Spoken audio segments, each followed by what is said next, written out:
بسم اللہ الرحمن الرحیم۔ کتاب العربی للطالبین المستوى الاول۔ آج انشاءاللہ الکریم ہم الوحدۃ الثانیہ کے دوسرے سبق کا آغاز کریں گے۔ کتاب کا صفحہ نمبر 140 نکال لیجئے۔ دوسرا سبق المدرسہ یعنی اسکول میں ہم نے اپنے کلاس فیلوز کے ساتھ کس طرح بات چیت کرنی ہے، کس انداز میں ان سے اسکول کے حوالے سے ہم سوالات کریں گے، مدرسے کے حوالے سے سوالات کریں گے۔ آج کے سبق میں انشاءاللہ الکریم اس کا ہم حوار پڑھیں گے۔ الحوار الاول، اس میں حسن اور یاسر ہے۔ آئیے حوار کا آغاز کرتے ہیں، مکالمے کا آغاز کرتے ہیں۔ آپس میں ایک دوسرے کو سلام و مصافحہ کریں گے اور سلام و مصافحہ کرنے کے بعد ایک دوسرے سے مدرسے کے بارے میں، اسکول کے بارے میں سوال کریں گے۔ حسن کہتا ہے السلام علیکم، یاسر کہتا ہے وعلیکم السلام۔ حسن کہتا ہے حل تسکن بعیدا عن المدرسہ، اے یاسر کیا تم مدرسے سے، کیا تم اسکول سے دور رہتے ہو؟ یاسر نعم اسکن بعیدا عن المدرسہ وانت، ہاں جی ہاں میں مدرسے سے، میں اسکول سے دور رہتا ہوں، اور آپ؟ وانت، اور آپ؟ انا اسکن قریبا من المدرسہ، میں مدرسے کے قریب رہتا ہوں۔ یاسر کہتا ہے کیف تذهب الى المدرسہ، یاسر کہتا ہے حسن تم مدرسے کیسے جاتے ہو؟ تو وہ جواب دیتا ہے اذهب ماشیا، میں پیدل جاتا ہوں۔ وانت، اور آپ کیسے جاتے ہیں؟ یاسر کہتا ہے اذهب بالدراجۃ الناریہ، میں بائک کے ذریعے، موٹر بائک کے ذریعے اسکول جاتا ہوں۔ حسن پوچھتا ہے متی تصل الی المدرسہ، تو مدرسے کب پہنچ جاتے ہو؟ یاسر کہتا ہے اصل نصف ساعہ، میں آدھے گھنٹے میں پہنچ جاتا ہوں۔ وانت، اور تم؟ حسن جواب دیتا ہے انا اصل 10 دقائق، میں 10 منٹ میں پہنچ جاتا ہوں۔ تو آج کے مکالمے سے ہم نے یہ سیکھا کہ ہم نے کسی سے پوچھنا ہو تو اسکول سے قریب ہو یا دور ہو، اس کا سوال کیسے کریں گے، اس کے ساتھ بات چیت کیسے کریں گے، اور اس نے جواب دینا ہو کہ میں پیدل آتا ہوں یا بائک کے ذریعے آتا ہوں، اسی طرح کتنا ٹائم لگتا ہے، اس طرح کے سوالات و جوابات کرنے ہو، اس طرح کا تکلم کرنا ہو، تو اس کے لیے ہم کون سے جملے استعمال کریں گے، آج کے سبق میں ہم نے یہ سیکھا۔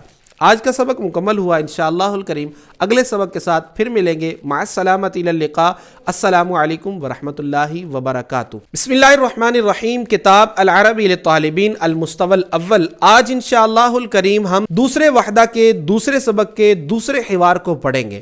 دوسرے حوار میں دو لڑکیاں، دو فیمیلز آپس میں بات چیت کریں گی۔ سابقہ والا ہی حوار ہے لیکن مؤنث کا الفاظ استعمال۔ آئیے مکالمہ کر۔ زینب اور سلمہ اس میں آپس میں ایک دوسرے کو سلام کریں گی۔ زینب کہتی ہے السلام علیکم، سلمہ وعلیکم السلام۔ زینب حل تسکنین بعیدۃ عن المدرسہ، زینب سلمہ سے پوچھتی ہے کیا تم مدرسے سے دور رہتی ہو، کیا تم اسکول سے دور رہتی ہو؟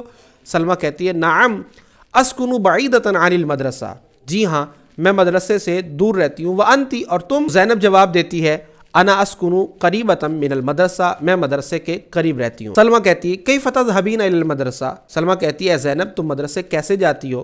تو وہ کہتی ہے، جواب دیتی ہے اذهب ماشیا، میں پیدل جاتی ہوں۔ اب پیچھے تھا ماشین، یہاں ہے ماشیتن چونکہ مؤنث ہے، میں پیدل جاتی ہوں۔ وانتی، اور تم؟ سلمہ کہتی ہے انا اذهب بالحافلہ، میں بس کے ذریعے جاتی ہوں۔ اب ایک نیا لفظ یہاں پہ آیا بس کا، الحافلہ بس کو عربی میں کہتے ہیں۔ زینب پوچھتی ہے متی تصلین الی المدرسہ، تم مدرسے کب پہنچتی ہو؟ سلمہ کہتی ہے اصل فی 10 دقائق، میں 10 منٹ میں پہنچ جاتی ہوں۔ وانتی، اور تم؟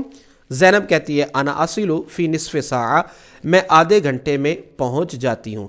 اب یہاں پہ دیکھیں اصل فی نصف ساعہ، یہاں فی کے ذریعے استعمال کیا گیا ہے جبکہ پیچھے فی حرف جر کے بغیر استعمال کیا گیا۔ یہ آپ کو پتہ ہے ظرف کی دو قسمیں ہیں، ظرف کی دو قسمیں ہیں، ظرف زمان، ظرف مکان۔ جگہ اور وقت کو ظرف کہتے ہیں، اور ظرف دو طرح استعمال ہو سکتا ہے، حرف جر فی کے واسطے سے بھی استعمال ہو سکتا ہے، حرف جر فی کے بغیر بھی استعمال ہو سکتا ہے، لیکن جب حرف جر فی آئے گا تو اس وقت ہم اس کو جار مجرور کہیں گے، جب حرف جر فی نہیں ہوگا تو اس وقت ہم اس کو مفعول فی کہتے ہیں۔ آج کا ہمارا سبق مکمل ہوا، انشاءاللہ الکریم اگلے سبق کے ساتھ پھر ملیں گے۔ مع السلامۃ الی اللقاء، السلام علیکم ورحمۃ اللہ وبرکاتہ۔